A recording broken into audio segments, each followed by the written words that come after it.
Welcome back to the Good Stories Podcast. I'm Jody here with Stephen. Today we get to talk about an old poem, an epic poem, a layered poem, usually considered the most important piece of Old English literature in existence. It is called Beowulf. It was found as a single manuscript and is full of both history and poetry. It's about an epic hero, the strongest man alive, who battles monsters, mostly because he can, and it's the right thing to do. Classic good story stuff. So let's jump in. Time for a story. For 12 years, the great mead hall of Herod has lain empty. Built as a place of celebration by the Danish king Hrothgar, it has instead turned into a place of horror, where the monster Grendel kills men by night. Hearing of this, the hero Beowulf arrives to do battle with the monster. Armed only with his great strength, the hero is able to defeat the monster. Thinking the danger is past, men return to the hall. The next night, another man dies at the hand of Grendel's mother, who has come back for revenge. Beowulf must now hunt her down in her underwater lair in order to free the Danish people. Beowulf then returns as a hero to his own people and is made king. After years past, he is again called on to perform noble deeds when a fire-breathing dragon torments his people. The aged king goes alone to face this danger, but he soon finds the dragon is too great a foe to vanquish on his own. All right, what do you think the names in this book? Do you like them? I love them. I am so excited to be back in the Middle Ages. This is a quintessentially Middle Age text, and it is just wonderful. I think I'll do my standard apologies to all cultures where I'm attempting pronunciation because they're going to be wrong, but I like just throwing myself at these and seeing what I can come up with. There's a lot of just different names, different characters and pieces, so I had not read this before. Did you know that? I did not know that. Shocking to me, too, because I thought I had. I must have. No. Turns out no. And yeah, the names and how many different little side stories and pockets of stories and the blood feuds and the background. A lot for a not very long poem. Yes, and it's that whole medieval idea of these diversions, the systematizing, and just story after story embedded within it. But tantalizing in ways, because it's not like they tell the stories in depth. The assumption is just, well, you probably know about this already, but it makes you want to know these other stories. It is such the flavor of everything Tolkien writes. This idea of, okay, there's this whole world out there that is just there, and he references it offhand. Here, that's the same thing, but that world is actually there in the Middle Ages, and these stories do exist if we can only find them. I didn't realize before, this is historical fiction. Some of the people are real. Again, going to struggle with the names, but let's go with 4 or 5 of them are real people. Hygelac, Hrothgar, Ongentheow. Nailed it. Hæthcyn and Onela are all apparently real people, but Beowulf isn't. It's kind of confusing because we don't know all those stories. I don't know all those stories to know who is real in context and who isn't. So most of the blood feuds are very specific. I feel like those, yes, were mostly real? Question mark? That is my understanding, yes. Okay, yeah, this is a complete academics, just nerd fest in this one. Like, I looked up how many translations and essays and things on Beowulf. Tons. Tons. So, which one did you read? I read the J.R.R. Tolkien translation because that's the one I had on my shelf. So I read one by a man named David Wright, and I loved it. I thought his introduction was great for a newbie like me. It covered a lot of different things because a lot of people have written on it. But so Tolkien's kind of the one everybody seems to know about, his translation, his text, because he did something new with it. You can correct me if I'm wrong on this. I think he looked at Beowulf as a collection of stories with a direction. It wasn't just piecemeal. They kind of all had a flow to them. He did something new in that. I read a thing on it. But there's a translation by a poet named Seamus Heaney. You know Seamus Heaney, right? Yes. But he did one, and I understand Tolkien's translation in comparison is very literal. and that it wasn't even necessarily his favorite translation. No, I don't think it was. I would actually argue that of the translations, Tolkien is probably not the best one and probably not the one to read. And that's no disrespect to the man, because I think he would have said the same thing. In the introduction to mine, the introduction is by Christopher Tolkien, his executor and son. And in it, it describes that, yeah, Dad basically did this when he was a young man because he needed a translation of it, but he never intended to publish it. People keep asking me to publish it, so I'm going to, but this is not the point of it. I mean, he taught on this for decades after he did this. He kept learning and studying. So I would agree. Actually, on my Kindle, I've got a couple other translations, and I don't have it with me right now, so I can't tell you who the authors are. But I remember as I was reading through some of those thinking how much better they were, because they hit things like the alliteration. They did it in more of a poetry way, whereas Tolkien in this is pure prose, which is not the way he thought this should be done, but it was the way he could do it. Yeah, so I think the Heaney version is a lot more poetic. It appeals to that side of the poem as opposed to just the getting the story across. There's another one that got called out as kind of completing a triangle by the last name is Headley. I forget the first name. So this poem starts in my version with hear, right? Like a hark, like hear me. Hers starts with bro. It's like the Message Bible, like, let me tell you how it is. She made it more common vernacular slang. I love it. That's great. Bro. To start off, I would love to share my memory of Beowulf. So as a child, I read like kids' versions of this, and they all stop after Grendel's mom, or as it said in the books I read as a child, Grendel's dam, which I had to look up as a kid because I didn't know what that meant. But they all stopped there. I didn't know there was a dragon. Ends with a dragon. And the dragon is so cool. Near as I can tell, this is the first fire-breathing dragon in Western culture. It is awesome. But I was actually in college. I didn't study literature in college. I studied chemistry. But one day, it was a sunny day, which is a rare thing in the Pacific Northwest.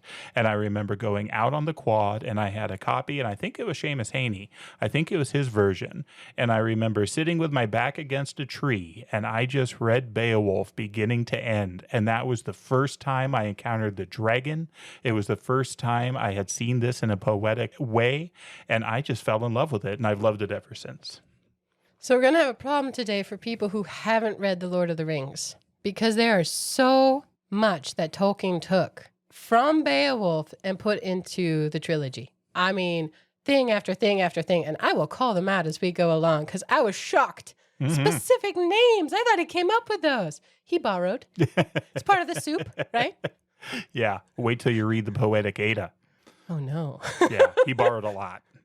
It makes sense to me now, but I had no idea. Yeah, so can I nerd out a little about how we got this manuscript and how Beowulf came to us? Because I love this, and this is such a classic example of what happens with these old texts. In our modern world, we've got 1 million copies of everything. We just mentioned a whole bunch of different versions of this. We've got 2 versions of Beowulf sitting on the table here as we're talking. That was not the way it used to be. We get Beowulf through a single manuscript. 1 manuscript survived. And I love this because this gives us the chance to talk about the Cotton Library. Sir Robert Cotton was a nobleman in England, and he collected medieval manuscripts. That was just what he did. And he had a massive library of these that eventually ended up become the possession of the crown. And so the way we have a lot of these medieval stuff is because they survived in the Cotton Library. One of the cool things about the Cotton Library was the way he categorized stuff. So the manuscript that Beowulf is in is called the Cotton Manuscript Vitellius A.XV. That is the name of the manuscript, which sounds totally weird. And why would it be that? Let me tell you why. In his library, every one of his bookshelves had a bust of a famous Roman on the top of it. So Vitellius was a famous Roman, and that was how he knew that this manuscript was in the Vitellius bookshelf. So it's just a statue, a random statue, a bust of a Roman. How great is that? A means it was on the first shelf. So A, B, C, D down the shelf. So A, you knew it was on the first shelf, and XV is the Roman numeral for 15, meaning it was the 15th manuscript from the left, I believe. It's a map. I get it. Yeah. We didn't have the Dewey Decimal System yet. And it's simple and it makes sense. And we get to talk about things like Vitellius, which is just wonderful. Unfortunately, much of the Cotton Library actually was destroyed in a fire. So in 1731, there was a massive fire, took out a lot of the books that were in there, but Beowulf, the manuscript that this, or the codex that this was in, also got singed. Fortunately, it didn't burn the whole thing, but it did burn a little bit around the edges. With modern technology, they're able to kind of see what's there, so we haven't really lost anything, but boy, it was a close call on that one. So isn't that just cool? It is cool. And that actually makes sense in the footnotes of my book. Mark out like this word was recently translated. It was, woman or something, but it's because it was burned on the page. It was a patchy spot on the burnt page. So that makes sense. The other fun thing I like about this one, just continuing to talk about the manuscript, is we think this was written somewhere around 1000 AD. So there's arguments on when exactly this particular manuscript was written, but we think around 1000 AD. There were actually two scribes, because you can tell on the manuscript because the handwriting changes. So the first scribe went up to line 1939, and the second scribe carried it on from there. Is that when Grendel's mom dies? No, it's actually when we've met the dragon, but he hasn't gone to fight the dragon. So it's not a common place or a logical place. I think it actually breaks off mid-sentence and goes into the new handwriting. The other thing about this, though, is that in this manuscript, it's not just Beowulf. There are actually two codices that go together to make this manuscript. In the first one, there's some fascinating stuff. There's Alfred the Great's translation of Augustine's soliloquies. There's the Gospel of Nicodemus, which I would love to talk about sometime because it's awesome. It's a great, great work. Wait, when you say codex, does that mean it was like bound in the same book almost? Yes. That's so what there a were codex two is bindings that make this up. Okay. And so the first one had those ones I just mentioned, the Gospel of Nicodemus, Solomon and Saturn, which I don't know what that is, and something called the Life of St. Quentin. It is actually in the second codex that is called the Noel Codex that Beowulf is in properly. So it's called the Noel Codex because of the antiquarian Lawrence Noel, who has his name inscribed on the first page. It would be like if I wrote Stephen Keck on my copy of The Hobbit, and somehow that copy of The Hobbit survived. It would be the Keck copy of The Hobbit. You'd have some credit, yeah. Yeah, I might start doing that. I'm going to write my name on things. So it's in this second one that Beowulf is, but it's not the first or the last in this book. The first is the Life of St. Christopher. There's a text called The Wonders of the East. There is the Letter of Alexander to Aristotle, and then Beowulf, and then it ends up with a partial translation of Judith, which is a poem. So there's a lot to this. And Beowulf is just kind of one part of this. Is there a theme to them? Do you know? No. And this again speaks to this wonderful idea of how the medieval world loved to just collect. How you can have Beowulf and then a fictional letter of Alexander the Great to Aristotle in the same thing. They loved books. They loved stories. So let's just tack them all together and now we've got it. You also said they like to systematize things. That does not seem very systemy. The library sure does. The library does. With the mapping of where it is on the shelf. Yeah. Yeah. But just plonking them together doesn't. Maybe they had a logic behind this that I just don't know, that I haven't been able to come up with. I don't know the answer. Maybe to that. they're like scribes' favorites and they put them together. It could be. Little more background on this. We generally think the events in this story take place between the 5th and 6th centuries.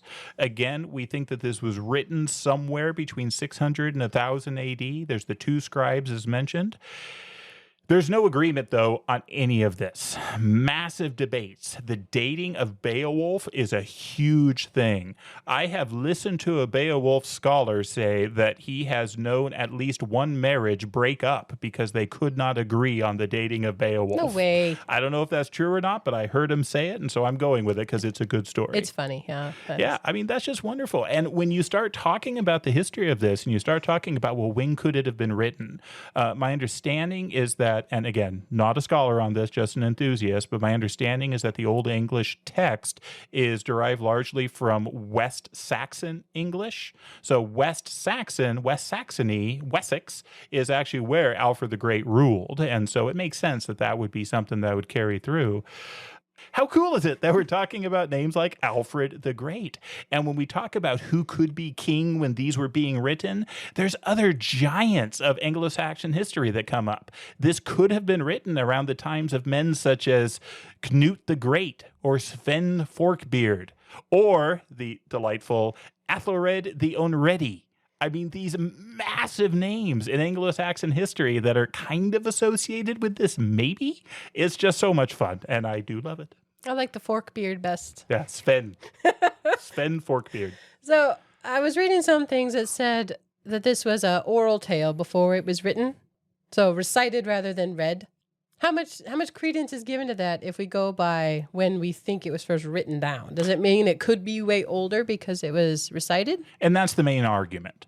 So there are those who argue, nope, this was first written in 1000 AD when these two scribes got together and they just put it down. Sure, there's older sources, but they are responsible for it.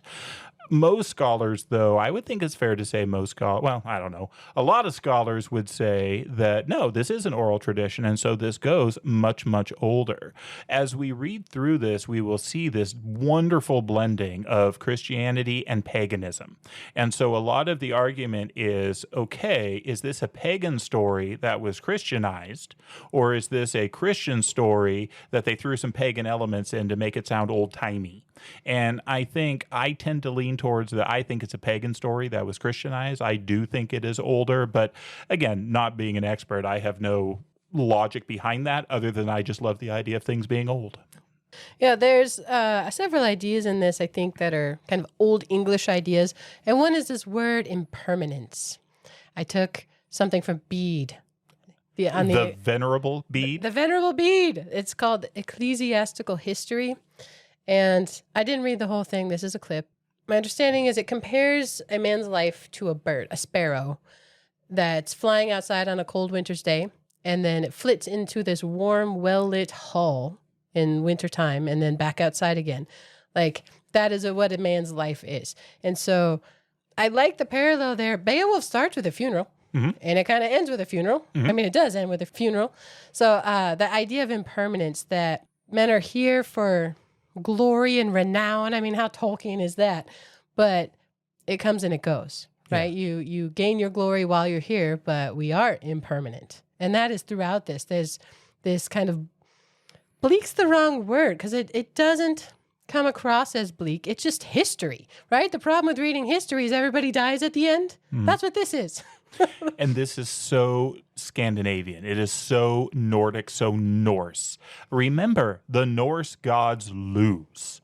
Ragnarok happens. Odin is slain. The gods lose.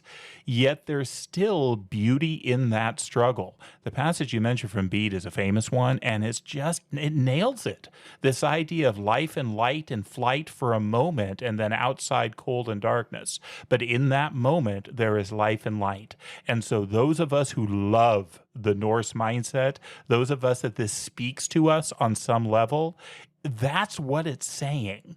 And that can't always be logically articulated. It can't really be explained, and it can sure sound bleak when you think about it, but we don't feel bleak when we hear the stories, when we see the shining glory for a moment, and it's wonderful. Yeah, so explain that, because you've been talking about Old England, Old English, Anglo-Saxon, but it's Nordic. Yeah, so tons of these terms are interchangeable is the wrong word, but over the course of millennia, there's been a blending and an evolution of the way cultures, languages, words, and things develop.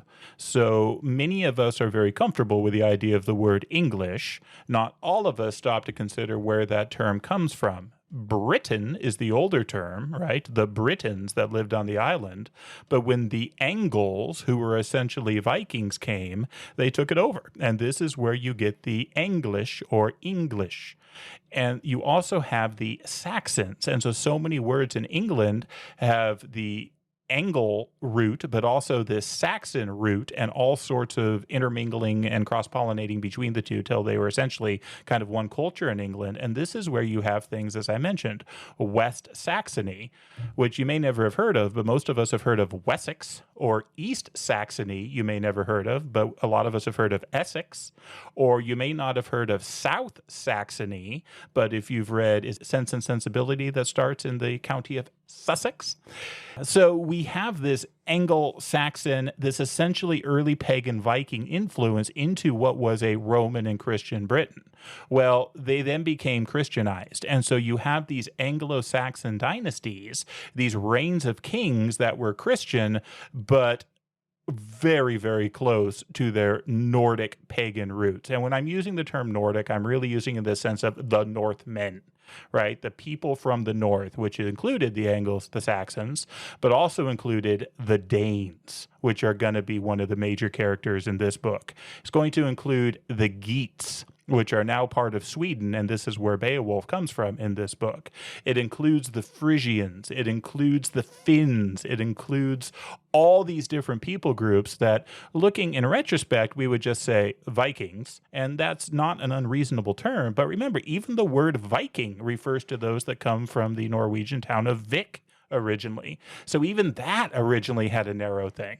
And so all this is one great culture, but between the culture, there are also all these differences. And if you stretch that out over centuries, the differences can be great, including the difference between a fully Christian culture and a fully pagan culture.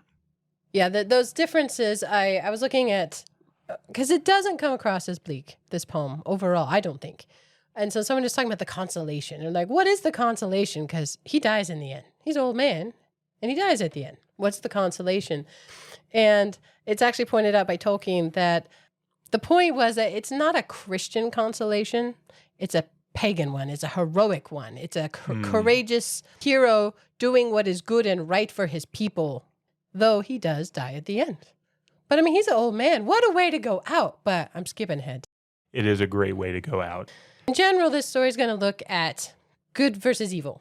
And it's a line from here. I don't know how yours translate it, but it's basically, what is a man to do when things look bad, when things get hard?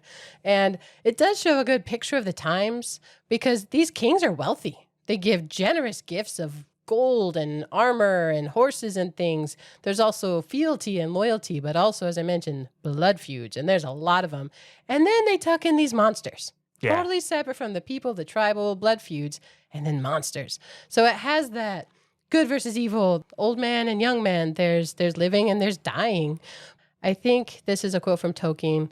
It says, "For Beowulf, though a hero and a superman, is still a human being. And he is a man, and that for him and many is sufficient tragedy."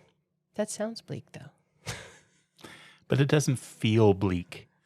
There are things that can't necessarily be spoken in words, but that can be felt. And not everyone's going to feel it, right? It's not going to speak to every heart, every mind, every soul, but to those that it does speak to, it speaks loud. I think it's to do, especially when you read like The Lord of the Rings, where he talks about of old, right? Of old and the renown and the prowess of people of old.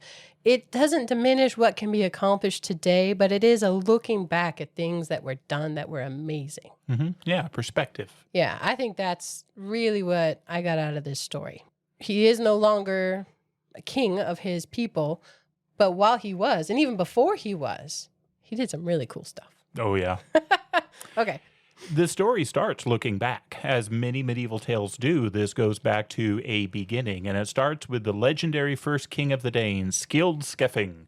I have not come up with any other stories on him. I'm sure they're out there. I just don't know them. But in this story, it starts with him kind of founding this dynasty and then being buried in a ship at sea, which is just cool. The ship burial. Yeah, so the version I read it had some poetry. It tried to make a balance between the story, the literal story itself, and the poetry. And he mentioned alliterative poetry.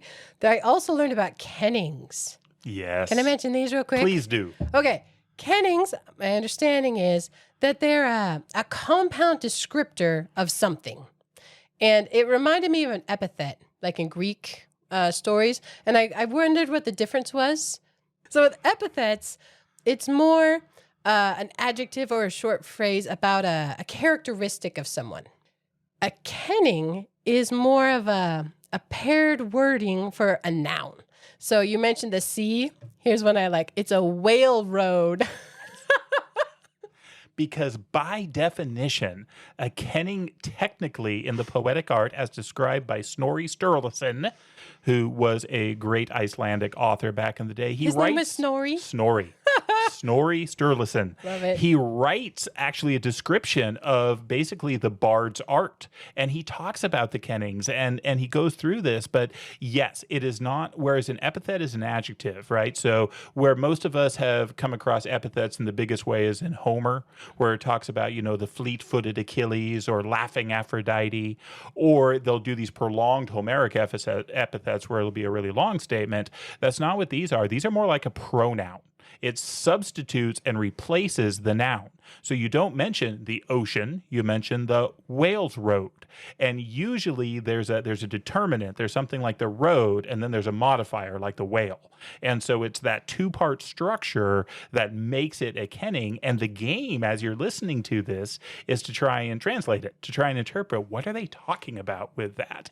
And it's great. I love them. There's some fun ones. I actually pulled a whole big list. Not all of these are from Beowulf because they were just a thing in the writings of the time. But here's one, or a few for like your heart, the heart in your body, the power stone or the valor stone. I like this too. House of thought. Your heart is a house of thought. Ooh, that's good. Yeah. I'm going to give you a few more because I love these. I won't read you the whole list because it's long, but they're awesome. Tears or eye rain. That one gets you in the feels. This one's funny for a weapon, like a general weapon, not a sword that has its own, but it's called a wound stick. And this one I picked for you. For winter, snake's death or snake woe. Ooh, I like winter. Yeah. Winter, I like it even more. It's your season. So those are just a few of them, but I love the kennings.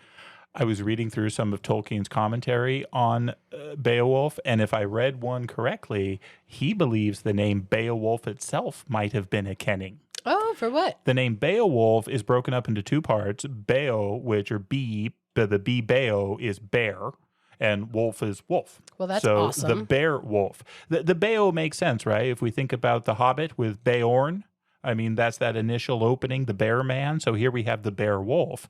And so we talked about that. We don't really think Beowulf was a real guy. So he thinks this was a kenning to substitute for whatever either mythical or pseudo-historical person that the story is about.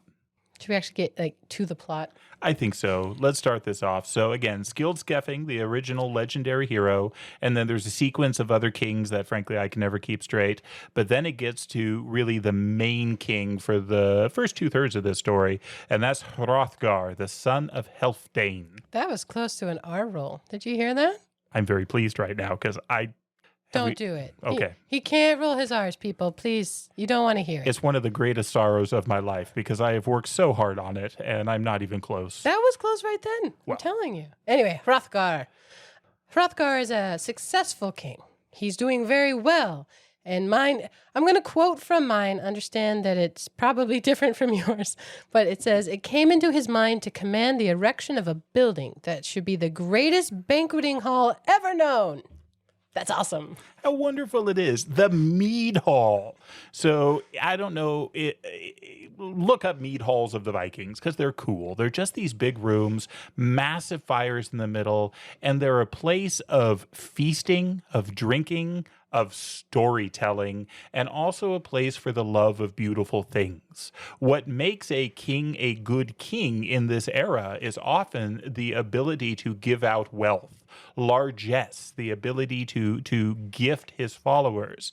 And they love this stuff. They love looking at the beautiful rings and stones and gems, most of which they have stolen from somebody else after killing them, but that's just part of being a warrior in this culture. And so this is Herut. This is the mead hall. This is the home of Hrothgar of the Danes, and it is meant to be impressive. I remember when I first read this thinking, well, okay, it's a one-room building. How impressive is that? And then somebody pointed out to me, yeah, but they don't really have saws like we do. It takes work to build one of these. It takes work to hew the wood and put it together, and it ends up being just this such a cool place that I would love to hang out. Work and wealth. I mean, you have to be affluent as a king to do this. Yeah, so the name of the building is Hirot. That's how you say it? I don't really know how to say it, but let's go with just be that. internally Hirot, is that how you were saying it? Close. Okay. Throughout this, stuff reminds me of Tolkien.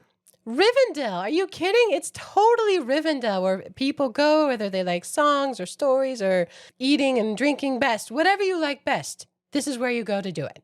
Totally. Or Bjorn's house is the other thing this one looked a whole lot like to me. Yeah, that's true with the single roomness of it, for sure. The other thing struck me about these kings, they're always giving rings. Yeah. Sound familiar? Oh my goodness, the giving of rings. And it was interesting who they choose to give them to.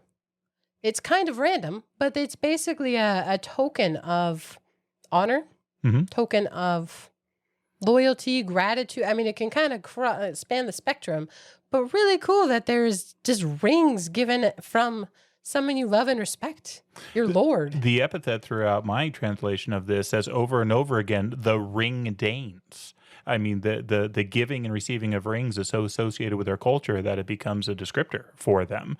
It's also an easy way to transport wealth. In a world that doesn't have, cash money, dollar bills, or electric money like in our world. To have a ring, right? This golden chunk is an easy way to carry your wealth around with you and to bestow wealth upon others. In the Silmarillion and the Lord of the... I always wonder, why rings? It's totally a medieval concept. Because wouldn't you be suspicious if a bad guy overlord is giving out rings? Well, curious. Yes, I think I would. But they weren't. They all took them. Men took them. Dwarves took them. Different story. But I thought the giving of rings just as a concept was really interesting there. So, Grendel, the monster. Here's them being happy in this hall. Stuck out to me entirely. That put over the top is their creation song. So it's this unhappy, miserable monster creature hearing people feasting and storytelling and singing their happiness in a creation song. What do you think of that? I think he can't stand that. And this is another very characteristic thing of medieval literature is they try and give origins to everything. So they gave origins to the Danes, right? We went back to Skildskelfing. Here they give origins to Grendel. And it's very clear through this, Grendel is a descendant of Cain, the first murderer. And that murderous lineage has progressed, and now you have this ogre monster character imbued with that evil. And so something like this, a creature like this, does not take delight in creation, does not take delight in growth and new building and joy. It seeks to destroy, not create. And that's what we see here from the beginning. Well, and it's the origin of the earth, because he's singing about Genesis, the earliest times, how God made the world, the sun, the moon, men. Not so much giants or monsters, though. So maybe he was annoyed that he was not on the list. It could be. But yeah, Cain killed his brother, and in this it says, he's basically banished for doing so. And all sorts of evil creatures came of that. Hobgoblins and hags and all kinds of miserable creatures, including these giants. I love the description in my translation, line 97 for Grendel. The accursed thing, ravenous and grim, swift was ready. 30 nights he seized upon their couch. So night comes to the mead hall. Everyone is just fallen asleep drunk. And Grendel steps in. And Grendel kills not one, not two, not five, 30. 30. And again, we're describing the story. We're not really reading the poetry of it.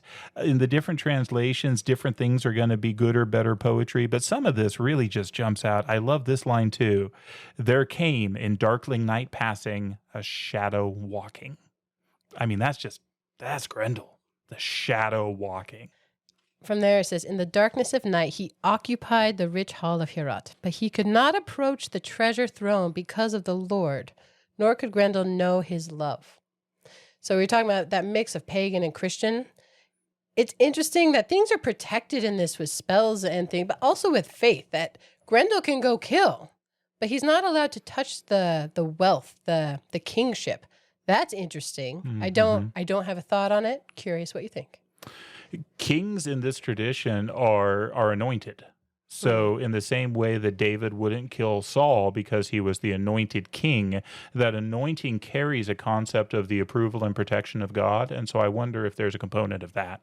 In mine, it says, Hrothgar perpetually brooded over his present trouble. He has blood feuds going on the side, and now he has this terrifying monster coming by night, because men would sleep in this hall until Grendel. And then they stopped. And they stop. That seems like wisdom. But it's not like they didn't try. It says that they made promises to heathen shrines. They asked for help from the devil. And it says hell was in their hearts, but no hope of change. I mean, you can't kill darkness with more darkness, right? And so this goes on for 12 years. Yeah, and 12 is a huge number in literature. It's absolutely a number of kind of completion. There's a lot of symbolism behind it. And 12 years this goes on. But fortunately for the Danes, news of this has gotten out. Other cultures and other people are talking about it, including the home of Beowulf, the Geats. Beowulf hears about this and he decides that he is going to go in search of glory. He is going to go after this. So he's not a king yet. No, he is the nephew of the king.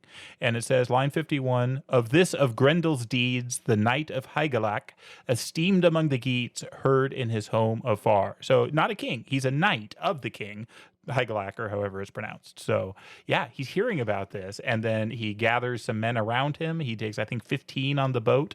And I love the words. I love that they keep referring to the wind-loving Geats, this idea of these seafarers who just love to be on the water and love the wind. They go to Herut with the express purpose of taking on Grendel and freeing the Danes from this curse. So, and when they land, they are challenged by the guard. He thinks they might be being invaded, which, fair enough, because that happened all the time. He says, what sort of people are you who have come in arms from across the ocean? This totally makes me think of the Rohirrim. Yes. This is how they speak in The Lord of the Rings when they get to Rohan. So much of the court conversation, the back and forth, the guard challenging, the just courtly practices, totally Rohan. The Rohirrim have always been Vikings on horses. It is the best summary description I've ever come across, and I stand by it. I saw that here. It is so plain. I mean, throughout. Beowulf's response is great. He basically says, we have come to pay a friendly visit to your king. Oh, and to kill that monster for you. Yeah, that too. That's been bothering you for more than a decade. They're funny. They do state their race and their lineage. These names definitely mean things to each other. They kind of know the players even though they live far apart. Yeah, well, it turns out Hrothgar actually knew Beowulf as a boy. He knew him as a child. And so there is some cultural interchange between these places. And so he's not a total stranger, which I think is interesting. Yeah, the guard identifies in his own brain, like, oh, I have to make a decision here, because they are also in the midst of a blood feud. And there are politics and subtleties and conspiracies happening. But he says, a good soldier who has his wits about him must know how to distinguish between promise and performance. And he says, this is a good guy. He identifies Beowulf as a hero just on that first conversation. Which, of course, makes you think of Hama in Theoden's Hall. It did, exactly. With the Rohirrim again. Oh, yeah, it's all over. Hama is a name from Beowulf. It is in there. Who knew? I did not know. I had no idea. I learn things all the time. Yeah, the other things, boar-crested helmets. I mean, they have pageantry and decoration. These are not poverty-stricken king. Even with their feasting hall beset by a monster, they still have great wealth and soldiers. They're just terrified of this monster. Nobody can kill it. No one can kill it. Beowulf, though, is committed. He states his goal, his purpose, and you see the nobility of Beowulf, because not only is he going to do it, he's going to do this without weapons. I love this line. This is line 349 of the poem. I have learned, too, that this fierce slayer in his savagery to weapons gives no heed.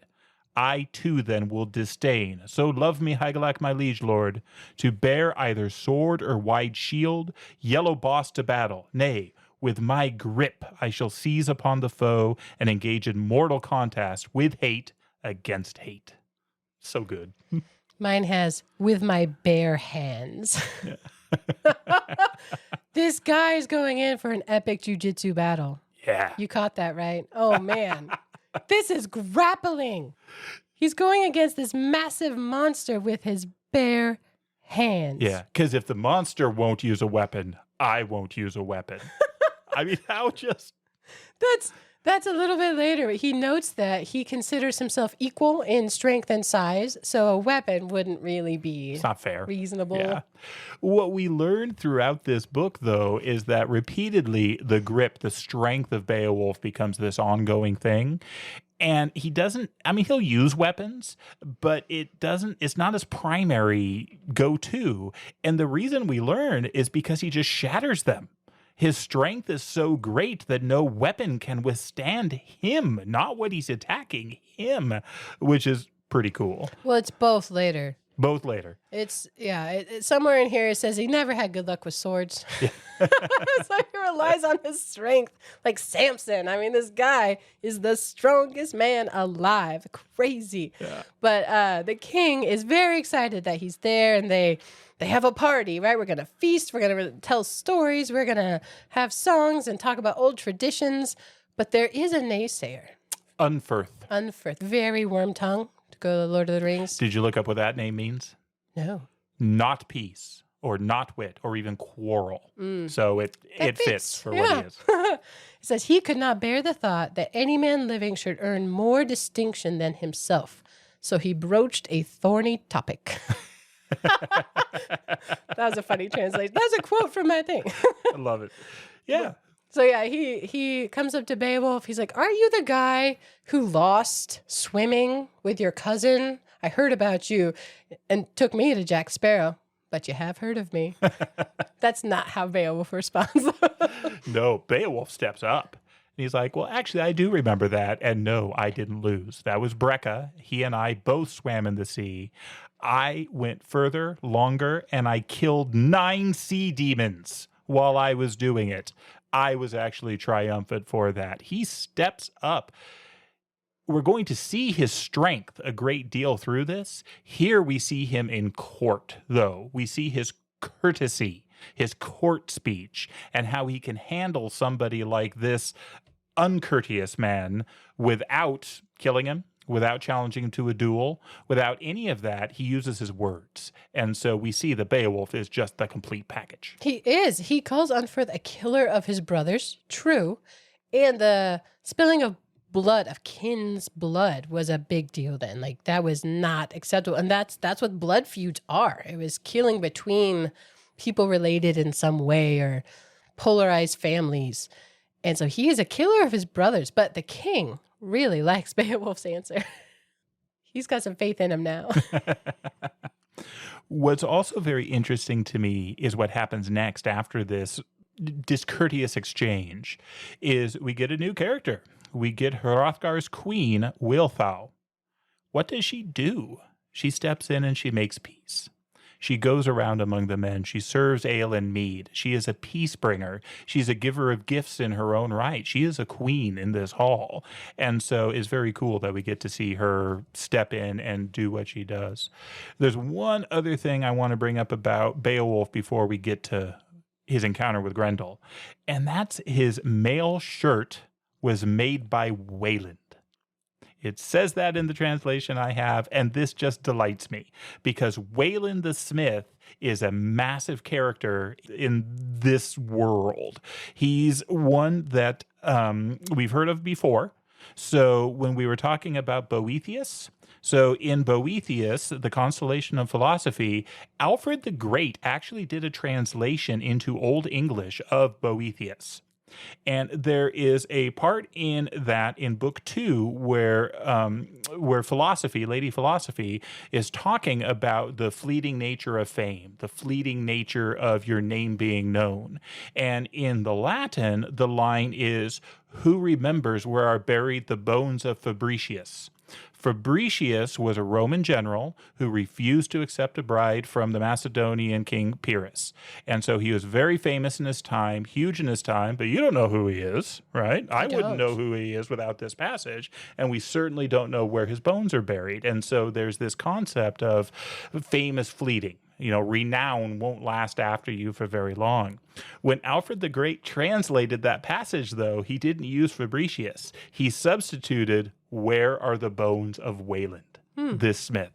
So, great smith. He actually reminds me a lot of the Greek Daedalus as this massive inventor who has these stories, but things don't always turn out well. One story I came across was that he was enslaved by a king, so he ended up killing the king's sons and escaping on some flying machine contraption he made, again, very much like Daedalus and Icarus. So, lots of these things. But anyways, I just wanted to mention Wayland, and I thought it was great that Beowulf's mail shirt was crafted by this legendary smith. Wow, I don't know how you keep all those names straight. Good job. But his mail shirt comes up a lot. It does save him. That thing is quality. I mean, it saved him in his swimming competition. Way to go, Wayland. Way to go, Wayland. Yeah. Would have been a much different ending without Wayland. It would have been shorter poem. Shorter poem. So the king and his wife and his retainers, they all leave. And Beowulf and his men stay in the hall. And it says that Beowulf kept angry watch. He's awake and he's mad. He's ready to go. And the doors burst open. That's rude, Grendel. He just takes down the doors. They had to rebuild that. But it's funny that they still has doors since he's been coming for the last 12 years. But anyway. Yeah, you would think those would be gone by now. Yeah, that's a good point. So here is the part. I'm curious what your translation says differently than mine. It describes how Grendel bursts in and he sees a man there and he gobbles him up head to toe, gone. It is bloody. It is sudden. That man is gone. He has been eaten by this giant monster. And then my translation says that Beowulf props himself up on his elbow. What does yours say? I am curious. Yeah, mine sounds a little bit different. So mine goes... Then the good knight, kinsman of Hygelac, remembered his words at evening. Upright he stood and grappled fast against him. So, that seems better. Upright he stood is more masterful than propping up on an elbow. Propping on an elbow. Well, although, again, there is debate, and who's to say? The discussion I heard about it was that this was a very casual movement. And so Grendel's off-put. He's unnerved a little bit by this man who's not just up and running and up ready to fight. He is ready, but not reactive. And so they both he takes a moment, like, who is this guy? It did seem like a funny movement, though. Mine says he stood upright and gripped Grendel so tightly that the talons cracked to bursting. Oh, man. And they are tearing the place apart with benches flying and walls would be coming down if they weren't ironclad. It's funny they mentioned. It would have fallen if it was a lesser building. Strong architecture. But yeah, Grendel is fast in the clutches of the strongest man alive. I love that phrase. They literally use strongest man alive. That's awesome. Well, and I think somewhere in here there's a line to the effect that we learned that Grendel has some magic about him, and he has placed a spell so no blade will work against him. So it was useless for him to do a sword anyway, but as the strongest man alive, he doesn't need it. And I love this line. They are together, they are countering each other, and then it says, a mighty wound was seen upon his shoulder. The sinews sprang apart, the joints of his bones burst. That's right. Beowulf literally rips off his arm at the shoulder. It's like the ultimate Kimura. Boom! Grappling. It says, a mortal wound was wrought, and victory was Beowulf's.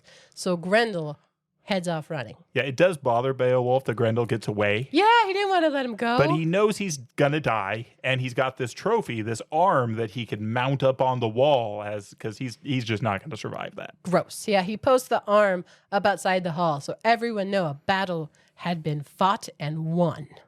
It's so cool. So that's the first third of the book, of the story, of the poem.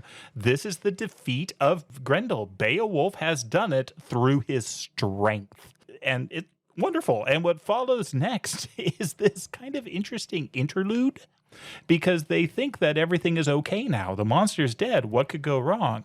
And this is where the king starts to bestow gifts. He starts to show his kingliness to Beowulf and to his companions, and the party is on. People are talking, telling stories, drinking. And I love this line. This is a little bit of a long one, but it's so good. And it speaks to the concept of kind of the bard, the concept of somebody telling a story. At whiles, a servant of the king, a man laden with proud memories who had lays in mind and recalled a host and multiple of tales of old, word followed word, each truly linked to each.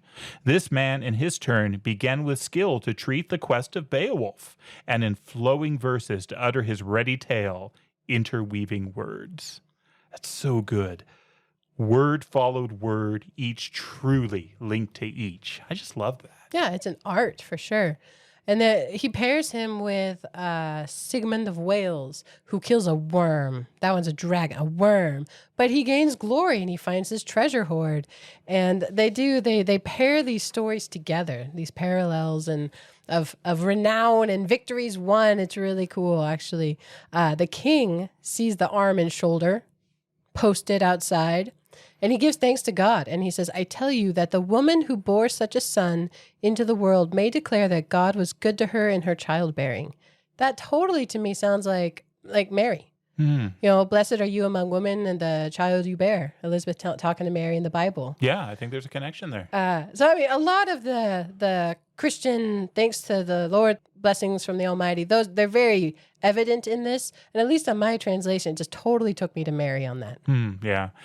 I do feel, at least in the translation I'm reading of this, that a lot of those do feel kind of tacked on. They do. They That don't one really didn't. seem to fit. I mean, some of them do, but which is part of the reason why it feels to me like a pagan story with a veneer of Christianity versus the other way. That was the difference on this one, because it was a little more subtle than some of the other ones that are kind of tacked at the end of a stanza. Yeah. But Beowulf tells his Grendel story too. This is a storytelling time.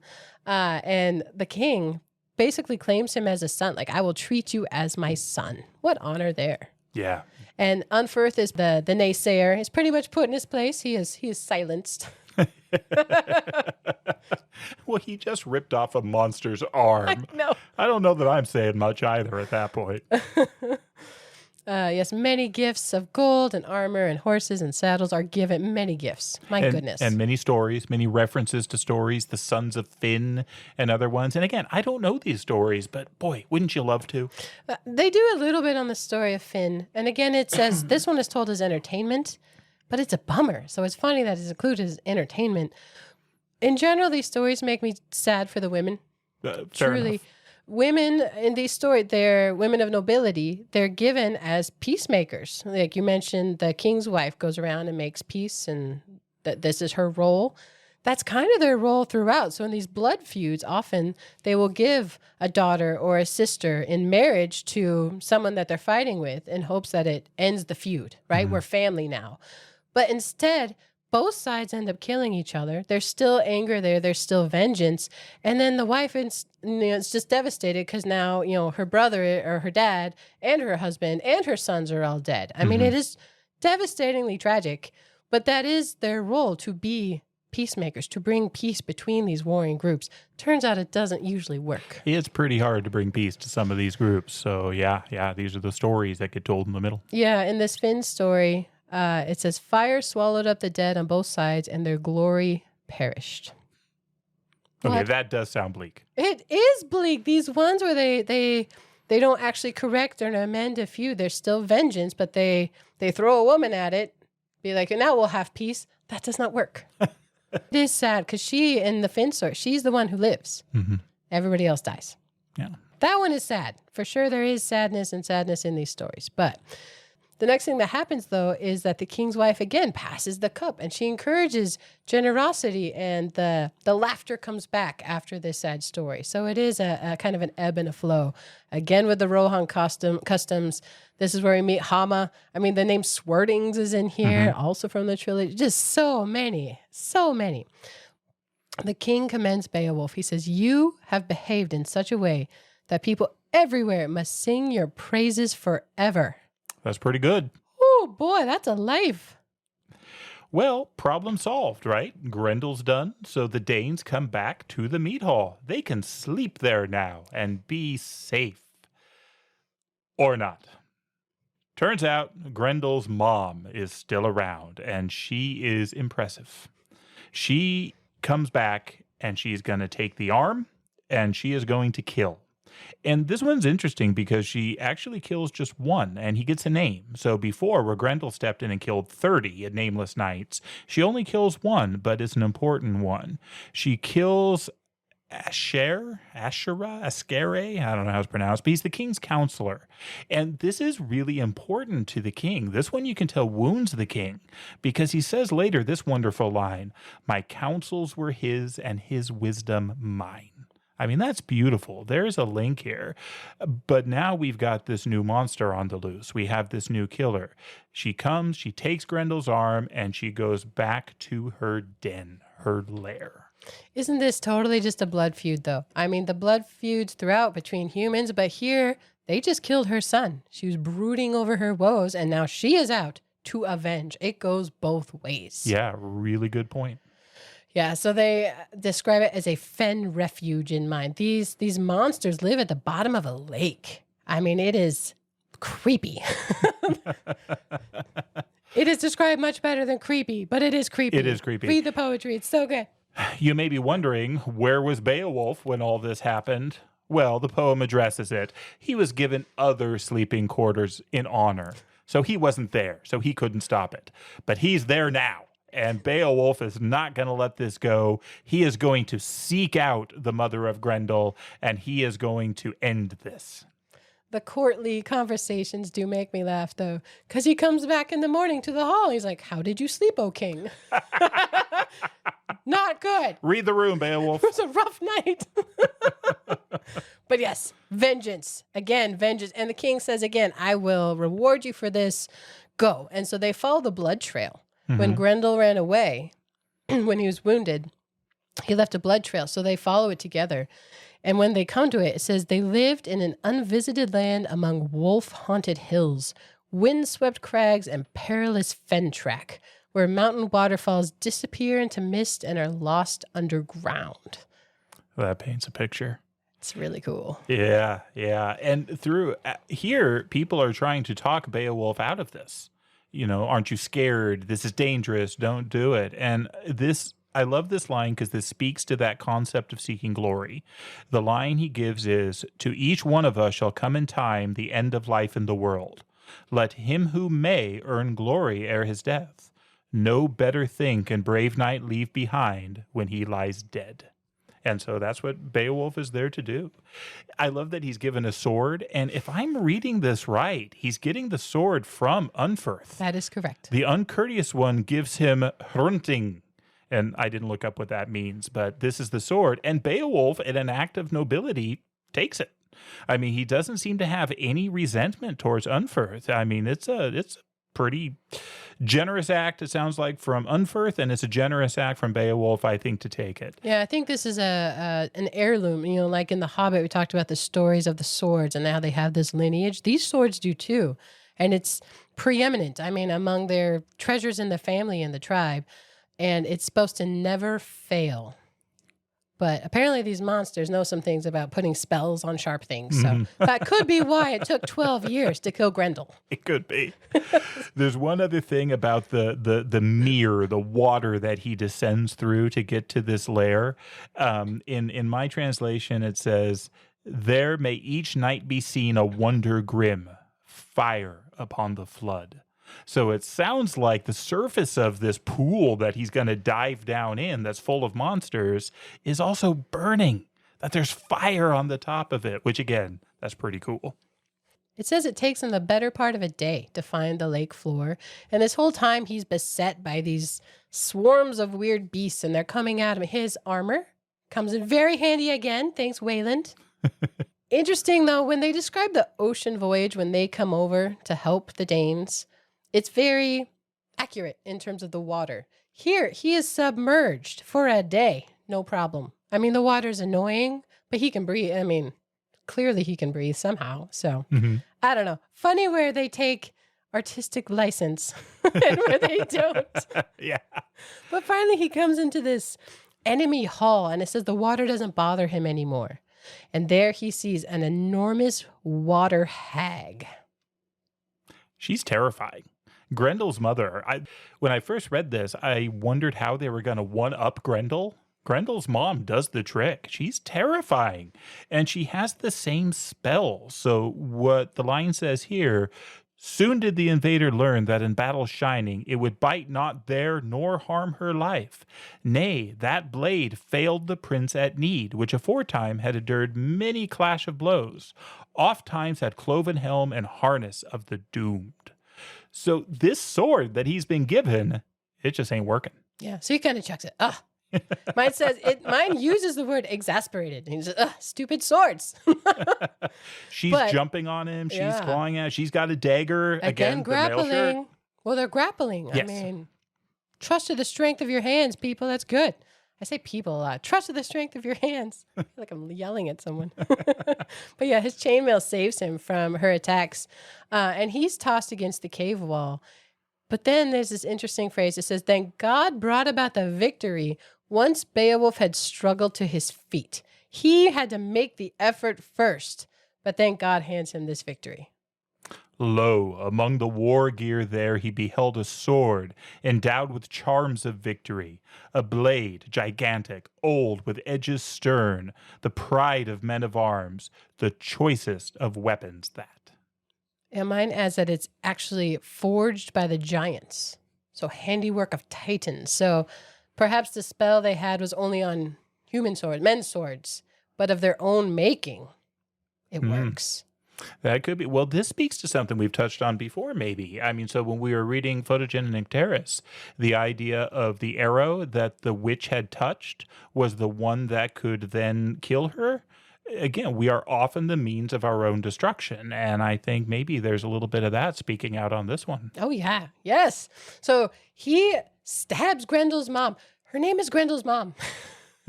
She has no other name. But he stabs her, and this sword works. And her blood melts the blade. Yes. But it also takes her down. Yeah. Before it melts the blade, I think he has time. Grendel is lying there. Son's arm, the arm has been ripped off, but he's there lying dead. And so Beowulf is able to use this sword to not only kill Grendel's mother, but to take Grendel's head now as a trophy back to the men above him. It also describes the treasure trove around them. They have been collecting clearly over time. And it says that greed had no hold on him, no hold on Beowulf. He can see the things, but the only stuff he takes with him is Grendel's head and the hilt of this sword that was already in his hand. I like that. That's good. I also love what his little followers are doing up top. The other Geats don't get to do a lot, but they're just kind of waiting for Beowulf. And the king has already left. He's given up. This has been a while. But the line here is great. They wished and hoped not that they might see the dear form of their lord. So they wished and hoped not. They'd given up hope, but they're still hanging out for him to come up. Beowulf comes up. And it is to their credit because waiting is hard. Waiting is really hard, especially when you have no hope. Yeah. But they do. His men wait. And then again, we have this session of storytelling. And I like when Beowulf's telling the king about the sword fronting. He's like, I mean, it's a cool sword, but it didn't do me any good. Here, you can have it back. As I recall, though, he was pretty gentle about it, didn't he? That's when he's talking to Unferth. That's it. Because that, again, showed a lot of nobility because he didn't tell him, yeah, that was worthless. No. He was courteous in it, which is really pretty great. Mm-hmm. So he hands the hilt of this giant sword, the one he used, to the king. There's a story inscribed on this hilt, which is interesting. This is their Genesis story of the giants. And it describes when the waters of the great flood, they destroyed all the giants and they suffered sorely. But this is where they came from, back presumably to the time of Cain. Interesting that it goes back. They have their own history. Yeah. So the king Hrothgar, before Beowulf leaves, he does give him some warning about his skills and abilities, because this is an exceptional man. But mine says conscience, which is the sentinel of the soul, falls asleep, because they are telling the story about another exceptional man who, instead of being a good king, became bloodthirsty and greedy for power. He's like, Beowulf, don't be that. He says, be on your guard against such wickedness. Choose the better part, which is eternal gain. So very father figure, like he gives them his advice before he heads off back to home. Beowulf goes home. He goes home to the land of the Geats. And we actually get to meet his king, King Hygelac, the one that Beowulf serves. Turns out Beowulf is his nephew. He is third in line for the throne. There's the king, and then the prince, and then Beowulf. So I guess second in line for the throne. Yes. Yeah, we'll go with that. He's two down. But we have a king here, much like King Hrothgar. So he's a king who rewards. He's a king who gives gifts. He's a king who is proud of what Beowulf has accomplished, and he has brought glory to the Geats. And it says that Beowulf acts as people should. It says this is the way kinsmen ought to behave, because he brings back all the treasure that Hrothgar, the king, the other king, gave him. All the horses, all the armor, all the gold, everything. And it says, this is how you should do it, instead of weaving dark and subtle conspiracies against one another or plotting each other's deaths. I agree. Yeah, hypothetically, that would be bad. Clearly, this is a thing that happens. But Beowulf comes back. And again, they tell the story over and over. So now he's telling the story again. And this king also has a peacekeeping wife, a generous wife. And here they insert one of those side quests, side stories about a wife who wasn't. She was vindictive. She's kind of the counterpart to the peacekeeping wife. She was Ulfa's wife, whoever that, like Finn. It's another story that people would have known. But she became peaceful. Her husband tamed her, very taming of the shrew, in Shakespeare. But she became that way. And this is where Eomer, the name Eomer comes up, just like Lord of the Rings. Awesome. It is fun to me, just the richness with which they describe all the gifts, the horses and the mantles and everything. There is a love of beautiful things and a love of the description of beautiful things. And it's not, terribly exciting to recite, but I can see where this kindled something in them, where they loved these descriptions of rich and beautiful things. Yeah, for sure. Beowulf also talks about the other king's stories. He's telling his own king what this other king was talking about, because that king, Hrothgar, with the mead hall, he's getting older. There was a reason he wasn't fighting the monster. He is past his prime, and Beowulf tells his king that Hrothgar would lament his lost youth and his vanished prowess in battle. The old man was deeply moved when he remembered so much. He's thinking back to his prime and his days of battle and glory as well. It's very human. Yeah. Well, what follows here are some other very human things. So there is death. So the king dies. The heir dies. It's all in battle because that's how this story goes. Beowulf does not die, and so Beowulf becomes the king of the Geats. For 50 years. It's a very short paragraph for how wordy a lot of these side stories are. He reigned in peace for 50 years. He does say there were other blood feuds and struggles, but in general, he was a good king who ruled his people well and happily. Yeah, that's kind of the summary. And given how, in some ways, slowly we've gone through some of these other things, they fly through these 50 years. It's just stated. Until the final climax act of the whole Beowulf thing comes in, and this is the dragon. But it doesn't start with the dragon. It starts with a treasure hoard. It starts with a man who has lost everything. His entire society, culture, people around him have been lost, but he still has this treasure hoard, and it gets hidden in a barrow, and it gets cursed by this man. The exact kind of thing that a dragon would love to come and find, and one does. So it turns out the dragons, they seek out these buried treasure hoards, but not for the money. They just mount guard forever. I mean, they're presumably kind of immortal monsters who just sit there. But much like in The Hobbit, a cup is stolen and the dragon notices. One cup in this hoard, but he counts it and he takes to burning the countryside. I mean, it is bad, epic, dragons flying, going crazy across the land. The man who steals it is pretty tragic. The man is a peasant who his lord is demanding money. And I mean, he's down on his luck. And so he needs money. And so he goes and steals this cup to make things right with his lord. I love the line here. Therein went some nameless man, creeping in nigh to the pagan treasure. His hand seized a goblet, deep, bright with gems. And like you say, the dragon notices, where do we see something like this before? The Hobbit. It's awesome. Totally This the is where Hobbit. it comes from. I love this line in mine. It says, the dragon made its loss known. Ooh. That's really good. Much like Smaug in the Hobbit, where he's tearing across the mountain, you know, just laying waste. That is how I picture this. Mm-hmm. This dragon is laying the land, you know, just ravaging it because he lost a cup. Yes. That's how much he means to a dragon. Destroying everything. Beowulf is a good king. This is his land. These are his people. So this is now his duty. This is his task, his job to go and kill this dragon. It's fascinating. He is old now. He is not the same Beowulf that fought with Grendel. He is old, but he is king, and this is his duty. So he goes, and he takes some people with him. It says he takes 11 companions, but as he approaches the dragon's den, he tells them, you stay here. I got this. He does. He lectures them like, you stay, this is mine to do. I mean, he very much specifies it. I got a country song out of this. He's not as good as he once was. But he's as good once as he ever was. So what's interesting is the guy who stole the cup initially, he's the 13th man. He leads them to the lair where he got it to begin with, just like Bilbo. Like Bilbo. He's the lucky number. Well, if he's the third, yeah. Oh, that's great. Right. So clever. That Tolkien, man. Oh, so good.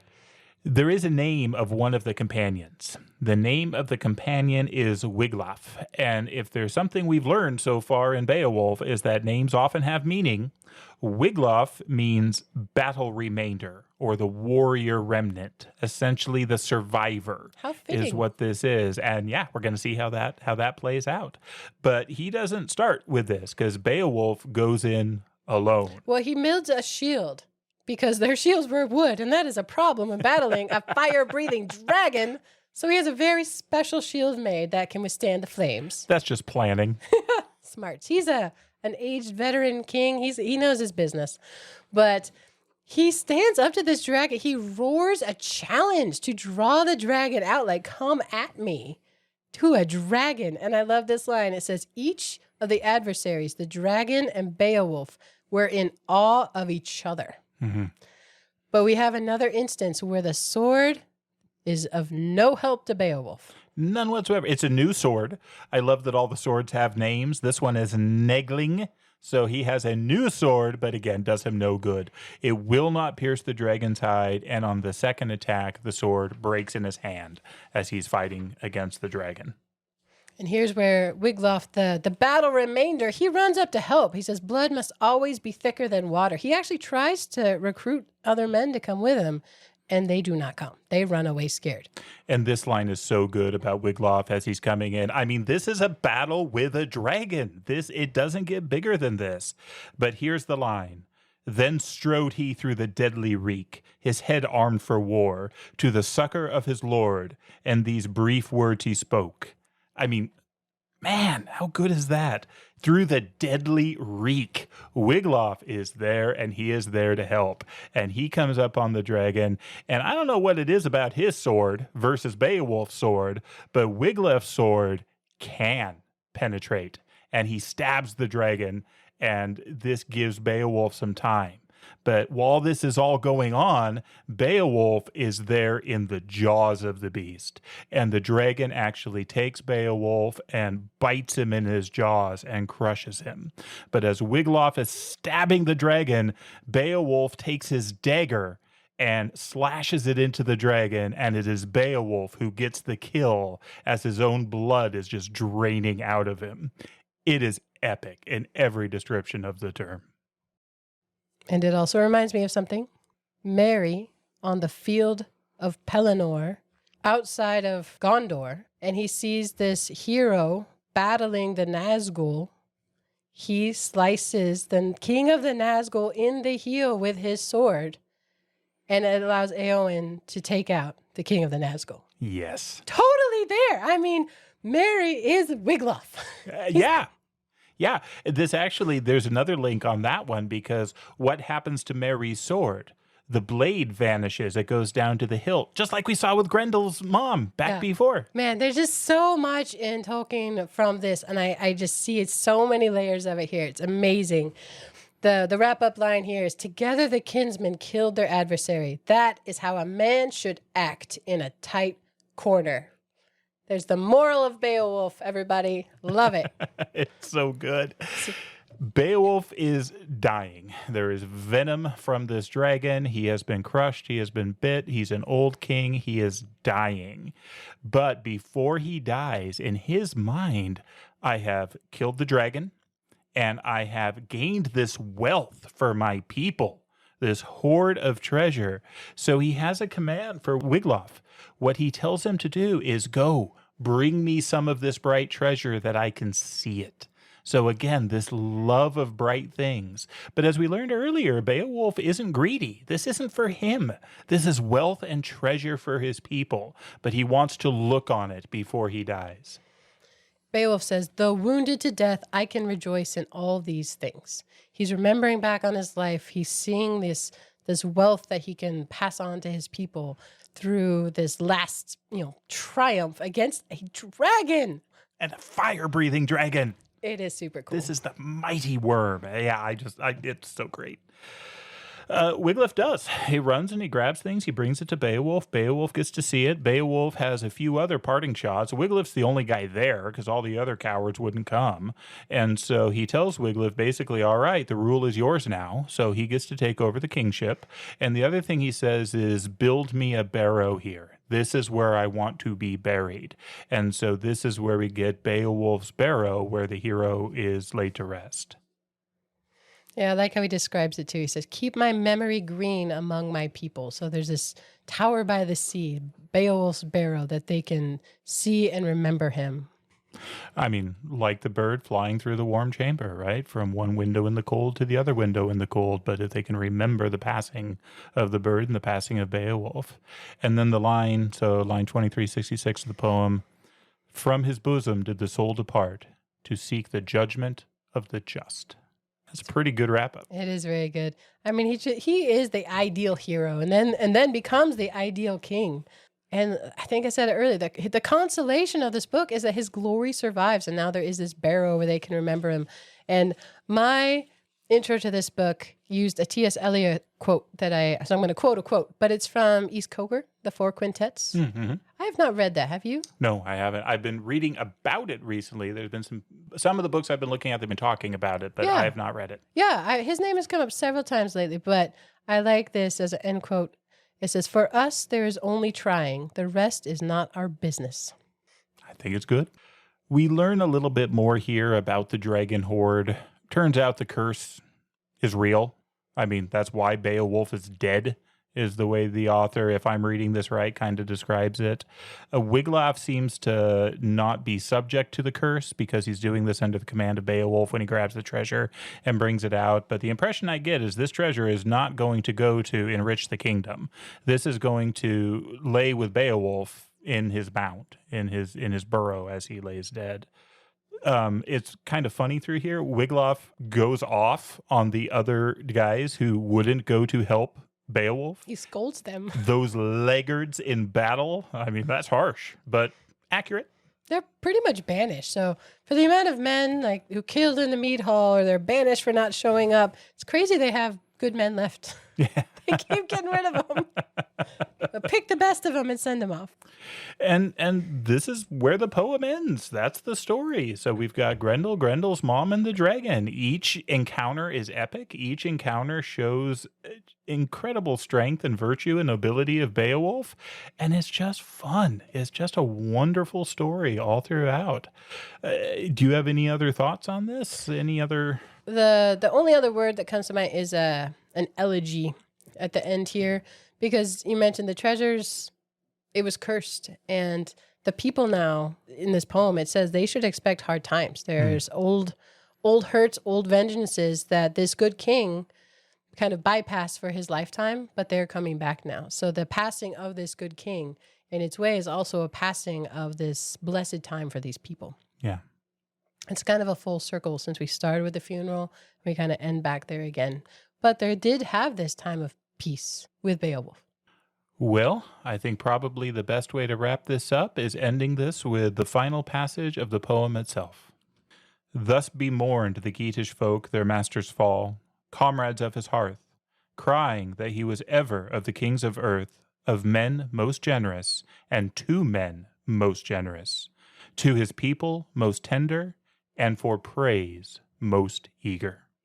And with that, we'll turn the page, and we hope you join us for the next chapter. Hey, thank you so much for listening. If you're willing, please take a moment to give us a 5-star rating wherever you listen to this podcast. And we would love it if you'd like and follow us on our Facebook page. But best of all, if you enjoy an episode, please share it with a friend. Writing reviews and sharing with others are a pivotal part of the algorithm wizardry that lets other people know about our podcast. Thank you.